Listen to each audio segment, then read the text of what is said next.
Good morning, everyone. Today, I'm going to take a few minutes and talk about Oracle. And Oracle's a company I don't talk about very much, but I probably should. Not from the HR technology standpoint alone, but as a software and infrastructure company. They are setting the pace in creating, in a sense, a new type of business that not only sells enterprise software, but sells compute capacity as well. So in some sense, they're a hybrid between a Workday type company that sells software and Google or Microsoft that sells technology infrastructure. And the bet that Oracle is placing, which I believe is a pretty good bet, is that over the next decade, most enterprise applications and corporate applications and individual applications will be developed by AI models, and that application software that we used to build by hand will be dynamically generated by AI. And therefore, you will not be necessarily buying software. You will be buying compute capacity in the form of either tokens or megawatts of energy. Now, that sounds really bizarre because it's very different from licensing software by the number of users and the price per user. But that's where Oracle is going. And the analysts were very skeptical because their stock has actually dropped a lot over the last year. But yesterday, they announced spectacularly positive earnings on both the infrastructure side and the software side. And I am really impressed. So let me talk a little bit about Oracle. Now, I happen to know Oracle pretty well historically, not as much lately, because I used to work for one of their biggest competitors, Sybase, in the 1990s and early 2000s. And this is a software company that has been always known for technology prowess, aggressive sales and marketing, and very strong focus on go-to-market. The company was founded by Larry Ellison and another guy who may not be around anymore. And it was originally the company that took the mainframe databases that we used at IBM and moved them to open platforms. Larry was brilliant enough to figure out that if he could take the database software and put it on Unix, companies could build all sorts of new systems on top of it and free them from the grips of IBM. And IBM was the by far dominant computing player in the 70s and the 80s, and you had to buy IBM mainframes. You had to use IBM proprietary databases. There was a SQL version of the IBM database called DB2, but Oracle just broke that monopoly and gave birth to a new market of open systems, which was then a very competitive market. I worked for Sybase, there was Informix, there was Ingress, there were a bunch of them that were unlocking the potential for you to build software on open platforms. And that was a very interesting time, not that much different from today, because the Oracle, Sybase, Informix database war was a war for infrastructure, just like we have the war for LLM infrastructure. Anyway, fast forward. Over the next 30 years, Oracle built a lot of corporate applications, sold the database very aggressively, outsold Sybase, even though Sybase had better technology for a while. Sybase ended up getting sold to SAP. The other companies got sold to other providers and built a massive infrastructure of customers and trained Oracle database administrators and application developers. They built development tools, and then they built applications. And the original Oracle Business Suite was a fairly, maybe, I wouldn't say elementary, but rather basic financial system. And they built more and more and more. Then they acquired PeopleSoft, which most of you know about. It was a very contentious, hostile takeover, which set in place the later birth of Workday. But they acquired a bunch of CRM software to compete with Salesforce, got into financials, bought a whole bunch of analytics tools to build Oracle analytics tools. So very successful company, not afraid to go through acquisitions, not afraid to restructure, not afraid to lay people off. I think one of the most interesting acquisitions they made last year or the year before was to acquire Cerner, which is the number 2 provider of hospital healthcare clinical systems, which is a massive, massive market. So they're very, very smart business people. They understand the software industry. And as the AI infrastructure world has evolved, about a year or two ago, Larry Ellison stood up in front of the Oracle community, and I listened to this speech, and I was quite impressed. And he basically said, we're going to build AI compute capabilities into the database. And the benefit of that potentially is that if you can vectorize data in your database, then your corporate data which is sitting around in legacy systems or CRM systems or financial systems, is immediately available to an AI model. And so that's where they're going. And in the middle of that, they built a cloud infrastructure to support Oracle cloud applications. So they got very good at building data centers and running computer servers. By the way, in the early days, they acquired Sun Microsystems. Sun Microsystems was one of the, if not the leader in open system chips and open system operating systems back in the days of Unix. And so they have had for years a lot of expertise in hardware, in operating systems, and of course the databases around them. So this is a very unique company. I would say Microsoft has this kind of expertise because Microsoft plays in all these different spaces, but most enterprise software companies don't invest as much in infrastructure or core operating system level stuff. Anyway, so that's moving along. And then they do this big deal with OpenAI to build Stargate.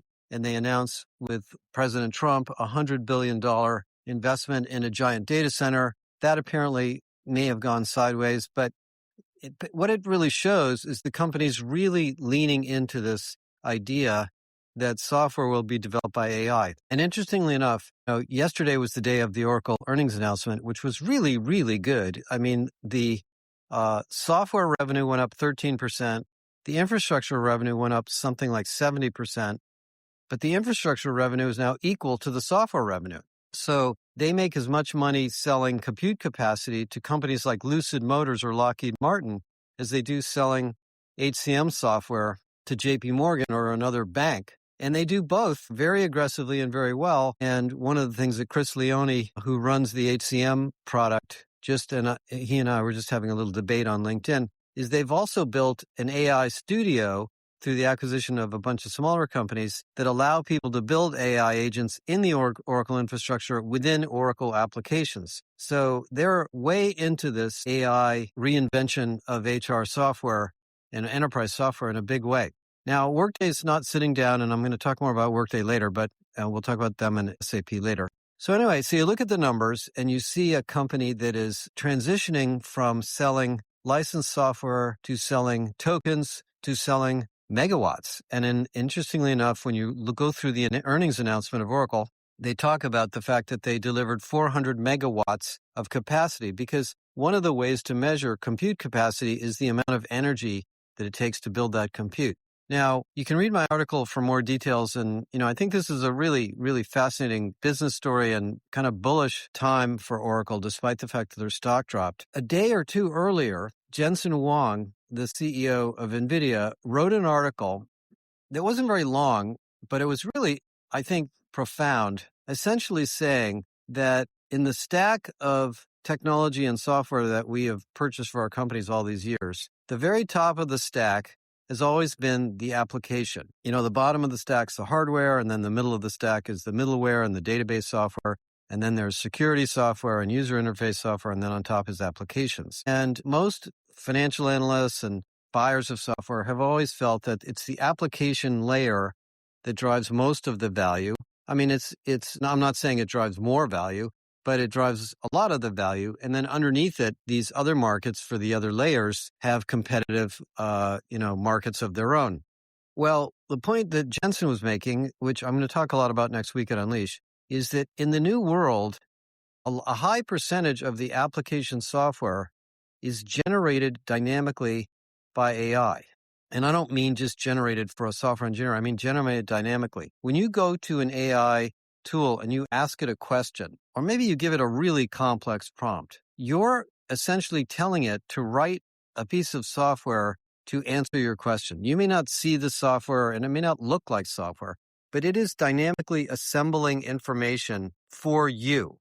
Now, that would normally have been done by a tool that somebody built or a code that you wrote. So what's happening now is the dynamic intelligence of AI that we sort of think about as an assistant or an agent is generating application code. And when we talk about our blueprint of agents and super agents, these application fragments or application pieces, you could call them Claude skills. There's different names for them, but they're basically little agents. And what Oracle did with the Oracle Agent Studio, and I will link you to that, is they built a tool set for companies to more easily build these small agents and connect them together into different patterns. They call them patterns, different types of agents, workflow agents, analytics agents, and other types of agents.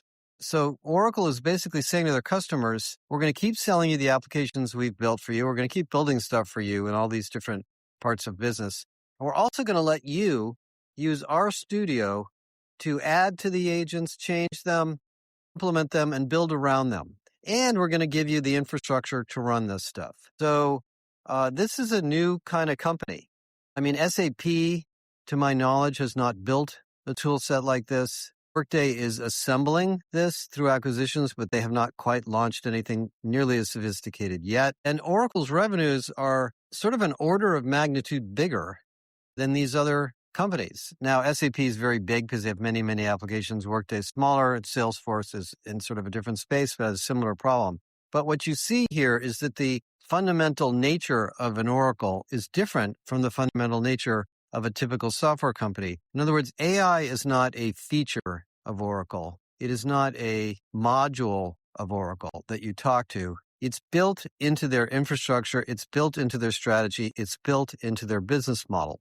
Now, for those of you that are sort of big business analyst follower types, it's a big bet. And I think the stock market has had a hard time absorbing this and understanding it because the pure play AI vendors like OpenAI, Anthropic, NVIDIA in the chip business, Micron in the data storage business are trading at extraordinarily high multiples because they're down in the lower levels of the stack where there's a massive scramble to get technology. Oracle's playing in the whole stack. So Oracle's relative valuation on a price to earnings ratio is lower. But, if you look at the value proposition of what businesses need, businesses don't want piece parts. Businesses want solutions. I don't know about you guys. I don't want to buy a database and then buy a piece of hardware and buy this and buy that. I mean, if I'm Lockheed Martin, of course, I have to deal with a lot of, technology-based contracts where I do that. But most of us don't want to do that. We want a total solution. So the Oracle strategy, if you listen to their conference call, is very sound and targeted towards the business buyer. They claimed to have 2,000 new customers go live in the last quarter. 2,000. Now, that also includes smaller customers that use NetSuite and some of their lower-end products, but that's a lot. And they cited about 10 or 15 client wins over SAP and Workday, so that's sort of not huge, but that's significant. And it was a very, very positive, bullish announcement. And usually you can hear some amount of skepticism from the financial analysts who listen to these calls. I didn't really hear any. And then at the end of the call, Larry Ellison spent 10 minutes kind of describing the future of where Oracle is going. And I guess what I would say that I've learned as a, business guy and an analyst for many, many years is, you really kind of don't bet against people like Larry Ellison. He obviously is also involved in Paramount and the media industry. They also own 15% of TikTok. He's a very successful businessman, a very shrewd competitor, a very savvy, experienced leader.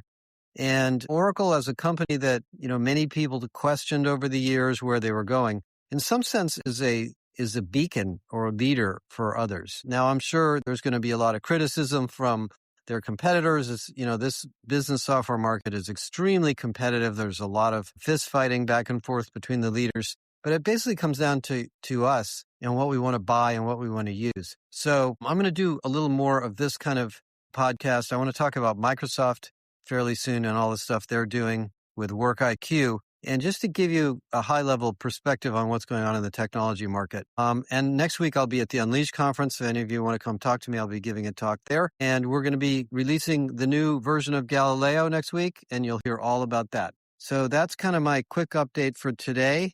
And look forward to talking to you guys again soon.